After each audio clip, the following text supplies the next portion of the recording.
Paling legend, paling famous kak Ya. Sebelum orang nak try semua yang lain-lain, semua akan try ni dulu. So wajib try ni dulu lah. Betul. Rasa lain daripada kedai lain, yang ni lah lain dia.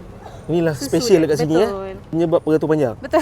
Sama dengan yang lain, kita orang memang akan tak cincau ni lah. Memang semua flavour ada cincau lah kak. Betul. Kalau nak lebih, add on RM1 je. Dan sekali ni serbuk brown sugar tu.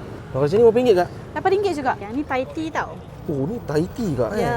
Pekat-pekat juga kak Kita pakai serbuk daripada Thailand. Oh, Ni ni cincau dia cincau. kenyal tau. Yang Thailand punya. Oh, Kita import jauh. Baik, special. Ya.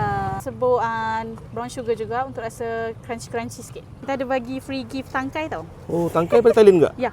Uish, semua pada Thailand? Semua pada Thailand. Import baik. Ya. Ni sirap strawberry yang daripada Thailand juga. Oh. Semua daripada Thailand. Ni bukan susu kosong tau. Kita orang bancuh. Kita bancuh sendiri lah untuk resepi. Resepi sendiri. Oh, special kat sini lah. Betul. Dia tak rasa Okey, kosong. baik. Tak rasa susu kosong. Kalau macam ni, siap ada sirap ni berapa ringgit pula? Sama je, RM8 je. RM8, serius Ya, eh? semua RM8. Sirap dia atas. Untuk rasa pure Lebih strawberry. rasa strawberry Betul. Satu flavour RM8 lah. Betul. Okey, nak check kat mana? Saya dekat klinik kesihatan Kuala Lumpur, tapi belah hujung sekali sebelum pintu masuk Tasik. Nampak benda ni, nampaklah kak Ya. Okey kak, buka hari apa kak?